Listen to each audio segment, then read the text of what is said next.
బుద్ధిగా చదువుకోమని పంపిస్తే ఈ వెదవ బుద్ధులు ఎత్తుకొచ్చావా? చదువు లేకపోగా ఈ సన్నాసి పేరెందుకు గానీ ఇంటికి వచ్చేసాయి. అదిగా తాతయ్య, నేను చెప్పేది కొంచెం విను. ఇదే కదట నువ్వు చెప్పేది. అమ్మాయిని పెళ్ళాడక తప్పదంటావు, అంతేగా?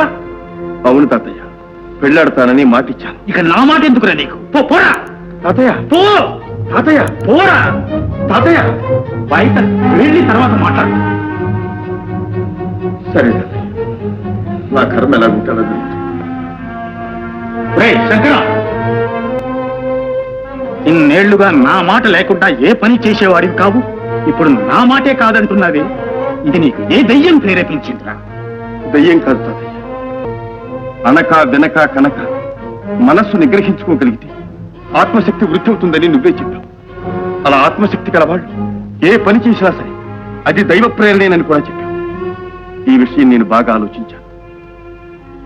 నా అంతరాత్మ పార్వతిని పెళ్లి చేసుకోమంటుంది. అది దైవ ప్రేరణే అనుకుంటున్నాను. కాదురా, ఇది దేవి ప్రేరణ. ఆవిడ ఎవ్వతో నీకు మచ్చు జల్లి మాయ చేసి మాట తీసుకుంది. తాతయ్య, నీకు తాతయ్య లేడు, నాకు మనవుడు లేడు. పోరా పో. ఆఖరిసారిగా చెప్తున్నాను, నీ మాట నా మాట ఏదో ఒకటే నెగ్గాలి. బాగా ఆలోచించు. సరే తాతయ్య.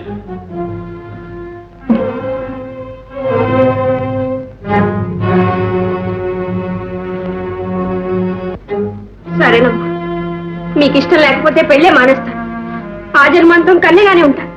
పారు, కన్యగానే ఉండిపోతావా? అంత నిగ్రహం ఉన్నదానికి ప్రేమలు పెటాకులు ఎందుకే? అమ్మా, నీ కళ్ళు మూసుకుపోయాయిగా, చాలు. మా కళ్ళు కూడా ముయ్యాలనే? కాదు, నేనే చెప్దాం అనుకున్నాను. కానీ నా దురదృష్టం అడ్డుపడి ముందే మీకు తెలిసింది. ఎంతకు తెగించావే?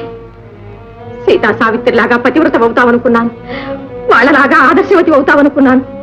పార్వతి పేరు పెట్టుకున్నాను. నా ఆశలన్నీ నాశనం చేశావు. నేనేం చేశానమ్మా? ప్రేమించిన వాడినే పెళ్లాడతానన్నాను. వాళ్ళు అదే చేశారు. సావిత్రి తను ప్రేమిస్తున్నది దరిద్రునని, అర్ధాయునని తెలిసి కూడా సత్యవంతునే వరించింది. తల్లిదండ్రులు కాదన్నా పార్వతీశ్వరుణ్ణే పెళ్లాడింది. వాళ్ళు దేవతలు, మనం మానవులు. కాదు, దానవులు. కనుకనే ప్రేమలున్న చోట పెళ్లిళ్ళుకో. కానీ నేను మాత్రం ఒకరిని ప్రేమిస్తూ ఇంకొకరితో కాపురం చేయబో. అవునన్న, అయితే వారితోనే పెళ్ళవుతుంది. లేదా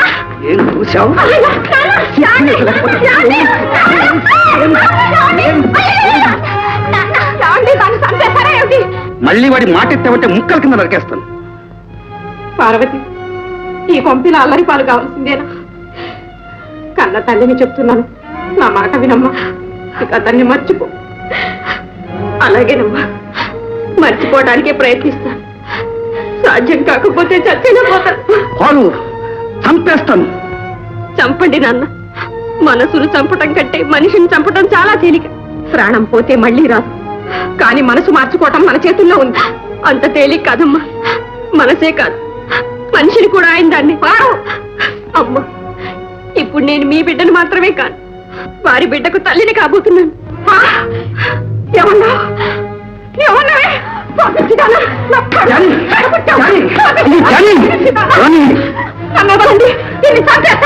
పుట్టినప్పుడే సచ్చింది అనుకుంటాను. అయిపోయింది. కమ్ముతున్నప్పుడు ఇంకా ఒక క్షణం కూడా ఉండటానికి వీల్లేదు. అవును, ఆ కుక్కగా వేద్దాం. ఏం చెబుతాను?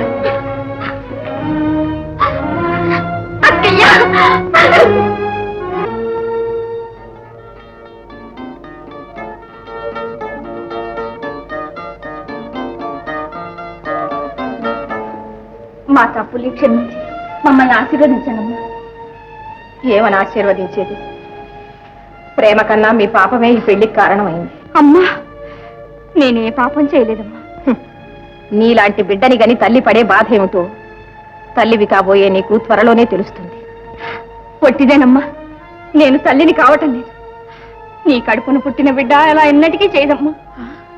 నిజమేనమ్మా, నీ పాదాల సాక్షిగా చెప్తున్నాను. పార్వతి, ఆనాడు ఆవేశంలో నేను మీ బిడ్డను మాత్రమే కాను, వారి భార్యను, వారి బిడ్డకు తల్లిని కాబోతున్నాను అన్నాను.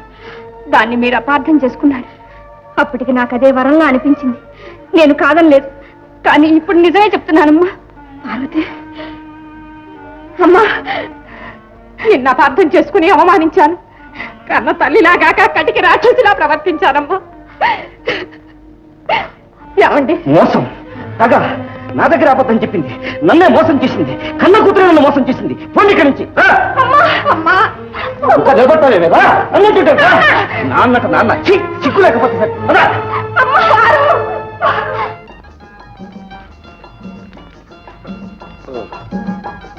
ఈమె నా భార్య పార్వతి, ప్రేమించి పెళ్లి చేసుకుంది.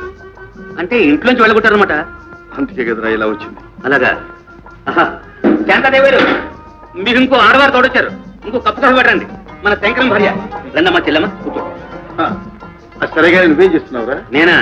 స్వరాజ్యం వచ్చేదాకా స్వరాజ్యం స్వరాజ్యం అంటే తిరిగివానా? అవును. స్వరాజ్యం వచ్చాక సురాజ్యం సురాజ్యం అంటే తిరుగుతున్నాను. అంటే మంచి రాజ్యం కోసం పాటు పడుతున్నాడు అన్నమాట. తిరిగే కాలు తిట్టే నూరు ఊరుకదుగా మరి. Good good good. చెప్తున్నారా? నేనా ఇప్పుడు చేసింది ఇది. ఇక మా ఇద్దరు పొట్టలు గడవడానికి ఏదైనా ఉద్యోగం కోసం వెతుకుతున్నాం. అది ఇకనే మేము వెళ్ళమని దాకా వెళ్ళడానికి లేదు. అరే నేను చెప్పేది వినరా, మేము ఇక్కడికి వచ్చింది బయటికి వెళ్ళటానికి కాదు, ఇక్కడే ఉండిపోవడానికి. అవునా పార్వతి? పార్వతి శంకరం మూడు దగ్గర పెళ్ళం మంచి జంట. ఇప్పుడే వస్తున్నానండి. చూసావా, ఒక్క క్షణం ఇక్కడ కూర్చోడం లేదు, వెంటనే పిలుపు. మేము ఒకరికొకరు విడిచిపెట్టి ఉండలేవురా. ఓహో వస్తాను, ఇప్పుడే వస్తాను. అనురాగమైన దంట. కాపురం అంటే అలా ఉండాలి. నేర్చుకో. ఆయన గారు ఎక్కడదండి బీరకాయ పీచు ఏకంగా ఇంట్లోకి తీసుకొచ్చారు? నేను చూసులేదండి, వాళ్ళే వచ్చేసారు. వచ్చింది వాళ్ళేనండి, కానీ ఉండమంది మీరు. ఇంటికి ఇల్లాలని నేనుండగా ఉండమనడానికి మీరెవరు, ఉండడానికి వాళ్ళెవరు? ఓహో అదా మతలబు. మీరే ఉండమనండి, రండి. ఏమండాయ్, వాళ్ళిద్దరిని ఇంట్లో పెట్టి మేపితే వాళ్ళిద్దరూ పస్తులు ఉండాలి. ఈ ఒక్క పూట ఉండనివ్వండి. ఏమండి, ఇవి రేషన్ రోజులు. వాళ్ళిద్దరూ ఇంట్లో ఒక్క పూట కూడా ఉండడానికి వీల్లేదు. మీరు అట్లా అంటే అట్లా చెప్పండి.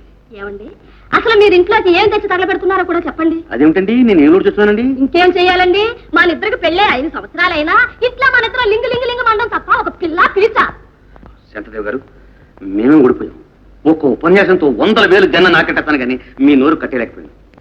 పోనీ వాళ్ళకు ఒక గుక్కడి కాఫీ ఇప్పించండి. మీరు నాకేమీ చెప్పక్కర్లేదు. ప్లీజ్.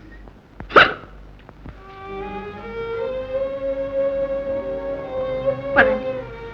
పరా ఇంట్లో పరవాన్నం కంటే సొంత ఇంట్లో సద్దనమే మీరు. వాళ్ళ వీళ్ళ చేత కాదనిపించుకోవటం ఎందుకు?